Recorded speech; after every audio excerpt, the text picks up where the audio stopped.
बिस्मिल्लाहिर्रहमानिर्रहीम, अस्सलामुअलैकुम। Welcome to science and medicine. So start करते हैं अपना आज का लेक्चर। आज हम क्या करेंगे, जैसा कि नज़र आ रहा है, classification of gram positive bacteria. So gram positive bacteria की क्लासिफिकेशन को आज डिटेल में पढ़ेंगे। हमारे पास ये जो बैक्टीरिया है इसे ग्राम पॉजिटिव क्यों कहा जाता है? जब हम स्टेनिंग करते हैं, स्टेनिंग करने के बाद हमारे पास ये बैक्टीरिया पर्पल कलर को क्या करता है, सस्टेन करता है। अब पर्पल कलर को सस्टेन क्यों करता है? जो ग्राम पॉजिटिव बैक्टीरिया होते हैं इनकी सेल वॉल कैसी होती है, थिक होती है, और इसके पास क्या होता है, पेप्टाइडोग्लाइकन होता है। और ये जो पेप्टाइडोग्लाइकन होता है ये ज़्यादा कंसंट्रेशन में होता है, इस वजह से इस बैक्टीरिया के ऊपर पर्पल कलर आता है ड्यूरिंग स्टेनिंग।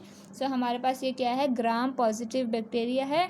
अब इसकी ये जो क्लासिफिकेशन है इसको याद करने के लिए आप ये इस तरह स्टार्ट कर सकते हो कि आपके पास जो पॉजिटिव साइन है ये कंटेन करता है 4 कॉर्नर्स, 1 2 3 4। सही।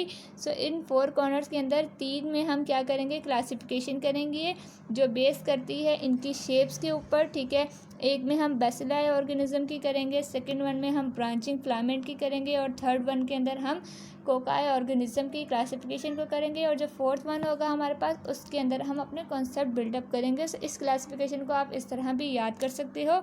स्टार्ट करते हैं सबसे पहले बैसिलस ऑर्गेनिज्म से। ये जो बैसिलस ऑर्गेनिज्म है, यहाँ पे मैंने एक रॉड की शेप बनाई है। आप इसको अपने इस पेन की शेप से भी याद कर सकते हैं। ये जैसे मार्कर है, इसकी कैसी शेप है, आपके पास रॉड शेप होता है। आपके पास ये जो ऑर्गेनिज्म है कैसे हैं, रॉड शेप होते हैं, और इनकी जो क्लासिफिकेशन है वो on the basis of anaerobic और एरोबिक के बिहाफ पे की गई है। आप इसको इस तरह याद कर सकते हैं कि आपके पास जो रॉड होती है उसका अपर एंड जो है वो कंटेन करता है ऑक्सीजन को, और उसमें रहने वाली स्पीशीज़ आपके पास कैसी होती हैं, ऑक्सीजन कंटेनिंग होती हैं। और जो लोअर एंड है आपके पास वो कंटेन करता है एनाएरोबिक ऑर्गेनिज्म को, इसमें ऑक्सीजन एब्सेंट होती है। सही। जो पहली एरोबिक ऑर्गेनिज्म है आपके पास, इसके लिए एक छोटी सी निमोनिक्स बनाई गई है, ABCL। ओके। इस ABCL को किस तरह आप याद करोगे, ए एरोबिक, बी बैसिलस ऑर्गेनिज्म है आपके पास, और ये जो 2 C और L है ये 2 ऑर्गेनिजम्स है आपके पास। C है आपके पास कॉर्नीबैक्टीरियम और L से है लिस्टेरिया। सही। ये बैसिलाई का आपके पास एरोबिक क्लासिफिकेशन आ गई। और ये जो एन एरोबिक है इसके लिए आप एक्नी का वर्ड सुना होगा, इसको एक्नी के नाम से याद कर सकते हो, एक्नी। ठीक है, ई यहाँ पे एब्सेंट है, उसकी ज़रूरत भी नहीं, आपने सिर्फ ACN याद करना है। जहाँ पे भी स्मॉल एन आएगा आपको याद रखना है कि इसमें हम एन एरोबिक की क्लासिफिकेशन करेंगे। जो ऑर्गेनिज्म है वो कैसा होता है, एन एरोबिक होता है। हमारे पास ऑर्गेनिज्म कौन सा है यहाँ पे, C से क्लॉस्ट्रीडियम, और हमारे पास ये बैसिलाई की क्लासिफिकेशन जो ग्राम पॉजिटिव की है। ये दोनों स्पीशीज़ बेसिकली जो हैं हमारे पास इन्फेक्शंस कॉज करती हैं ज़्यादातर, तो हम इनकी ही क्लासिफिकेशन को पढ़ते हैं। अब हम मूव करते हैं ब्रांचिंग फिलामेंट के ऊपर। ब्रांचिंग फिलामेंट को याद करने के लिए पहला जो निमोनिक है वो है बैन, BAN। सही। इससे आप क्या याद करोगे, B से आपके पास ब्रांचिंग, A एरोबिक, और N से आपके पास ऑर्गेनिज्म का नाम है नोकॉर्डिया, और इसकी क्लासिफिकेशन जो सेकंड है वो एनाएरोबिक की है। एनाएरोबिक की कैसे करोगे याद, बना। इसको आप इस तरह भी याद कर सकते हैं कि बनाना है आपके पास, वो कंटेन करता है एन एरोबिक ऑर्गेनिज्म। और बनाना क्या होता है हमारे पास, ये ब्रांचिंग फिलामेंट्स की है ना, तो आप बनाना को फिलामेंट के स्ट्रक्चर के साथ भी याद कर सकते हो कि बनाना आपके पास क्या फिलामेंट है एक। ठीक है, उसके अंदर आपके पास एन एरोबिक ऑर्गेनिज्म है और उसका नाम क्या है, एक्टिनोमाइस।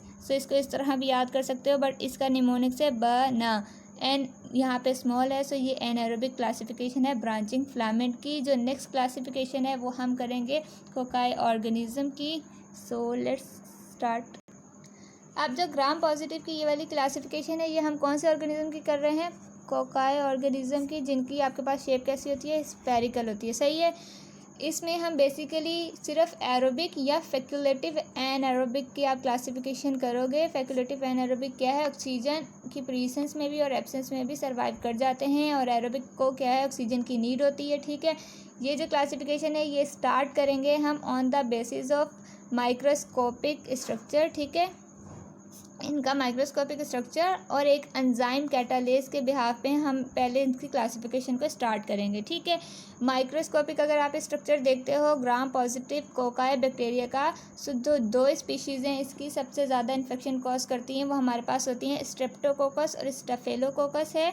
स्ट्रेप्टोकोकस आपके पास किस तरह की फॉर्म में होती है, ये हमारे पास बेसिकली इस तरह चेन फॉर्म में होती है, तो ये इसकी माइक्रोस्कोपिक स्ट्रक्चर की क्लासिफिकेशन होती है। और स्टेफिलोकोकस आपके पास कैसी होती है, क्लस्टर्स फॉर्म में होती है। ठीक है, ये आपके पास क्लस्टर्स फॉर्म में होती हैं।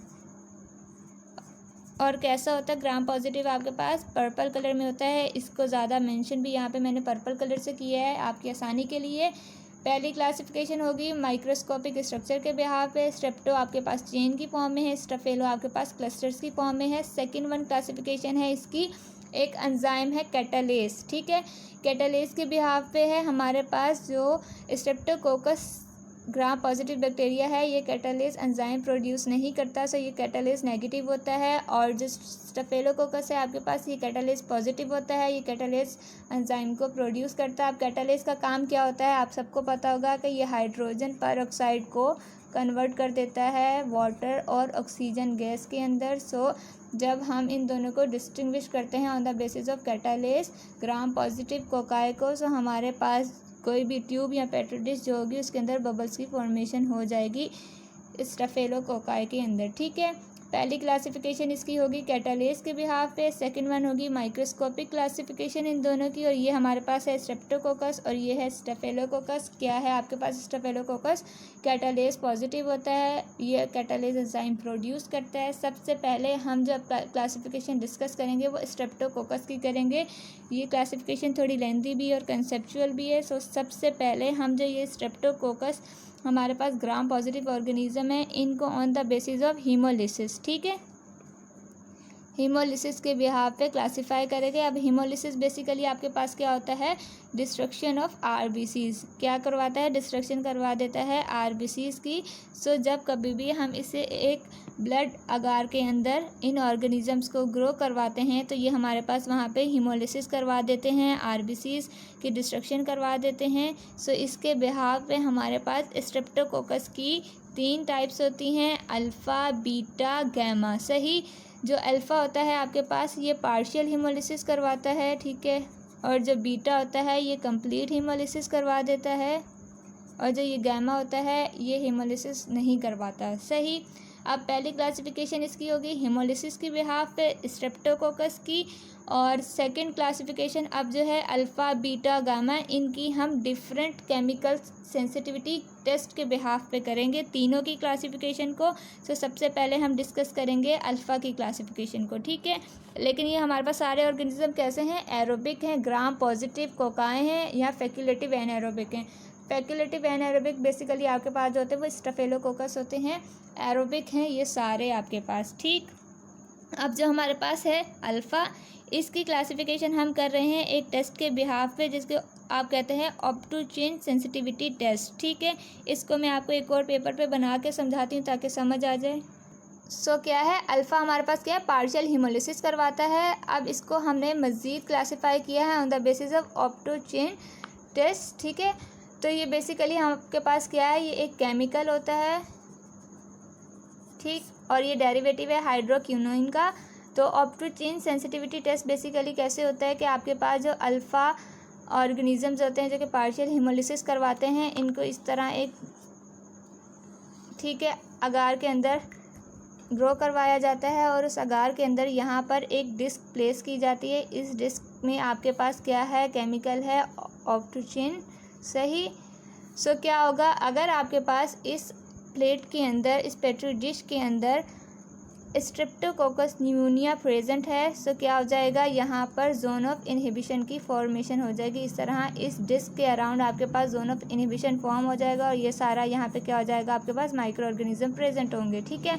सो जो ऑप्टोजीन होता है ये आपके पास पॉजिटिव होता है स्ट्रेप्टोकोकस न्यूमोनिया के लिए, और इसी सेम प्लेट के अंदर आपने एक और ऑर्गेनिज्म को प्लेस किया है और सेम आपने ऑप्टोजीन डिस्क प्लेस की है, लेकिन क्या हुआ, जोन ऑफ इनहिबिशन की फॉर्मेशन नहीं हुई और ये जो ऑर्गेनिज्म थे ये क्या थे, रेजिस्टेंट थे इस केमिकल के।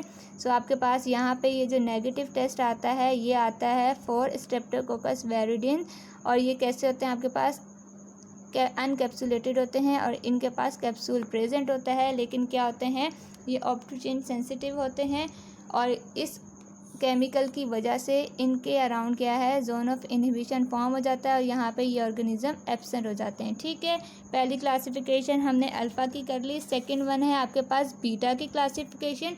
जो ये बीटा क्लासिफिकेशन है, जो बीटा ऑर्गेनिज्म थे कंप्लीट हीमोलिसिस हमारे पास करवाते थे, इनको मज़ीद आगे क्लासिफाई किया गया था। एक क्लासिफिकेशन है जिसे कहा जाता है वेंसीफील्ड क्लासिफिकेशन। ठीक है, इस क्लासिफिकेशन को इस बिहाफ पे किया गया था कि जो इनकी सेल वॉल होती है उसके ऊपर डिफरेंट कार्बोहाइड्रेट प्रेजेंट होते हैं जो एज ए एंटीजन काम करते हैं। सो इन कार्बोहाइड्रेट की बेसिस के ऊपर बीटा जो ऑर्गेनिजम्स थे उनको क्लासिफाई किया गया था A to W different groups के अंदर। इसके अंदर 2 ग्रुप्स नहीं थे, I और J एब्सेंट था। ठीक है, बाकी सब ग्रुप्स प्रेजेंट थे। अब ये जो A से W तक आपके पास ग्रुप थे, इनको मज़ीद डिस्टिंग्विश करने के लिए A को बाकी सब ग्रुप से, तो आपके पास एक टेस्ट परफॉर्म किया गया यहाँ पे, बेसिट्रेसिन सेंसिटिविटी टेस्ट। सो बेसिट्रेसिन सेंसिटिविटी टेस्ट में भी सेम ऐसे होता है कि एक पेट्री डिश के अंदर ऑर्गेनिज्म होते हैं और उसमें हम बेसिट्रेसिन केमिकल को डिस्क को इंसर्ट करते हैं, फिर उसे इंक्यूबेट किया जाता है, फिर फॉर्मेशन देखी जाती है जोन ऑफ इनहिबिशन की। सो जो हमारे पास एस पायोजीन से ग्रुप ए जो है ये पॉजिटिव होता है, किसके लिए, बेसिट्रेसिन के लिए। इसमें जोन ऑफ इनहिबिशन फॉर्म हो जाता है और जो हमारे पास स्ट्रेप्टोकोकस बीटा ऑर्गेनिज्म है जिसमें हमारे पास क्या आ रहा है, एस एगिलेक्टाई, ये ग्रुप बी के ऑर्गेनिज्म कहलाते हैं। ये क्या होते हैं, रेजिस्टेंट करते हैं बेसिट्रेसिन केमिकल को। सो इनके यहाँ जोन ऑफ इनहिबिशन की फॉर्मेशन नहीं होती और ये बेसिट्रेसिन के साथ नेगेटिव टेस्ट रिजल्ट देते हैं। ठीक है, नेक्स्ट वन है आपके पास गैमा की क्लासिफिकेशन। सो जो ये गैमा क्लासिफिकेशन है बेसिकली इसमें क्या होता है कि 6.5% NaCl के अंदर हम ऑर्गेनिज्म को ग्रो करवाते हैं। जो ऑर्गेनिज्म इसमें ग्रो हो जाते हैं वो हमारे पास कौन से होते हैं, एंट्रोकोकस। गैमा के लिए आप याद रखिएगा ये सारे इंट्रॉन से रिलेटेड होते हैं, यानी कि आपके इंटेस्टाइन से रिलेटेड होते हैं। सो इनके नेम भी ज़्यादातर फीसिस से रिलेट करते हैं, फीकम और ये फेसियलस।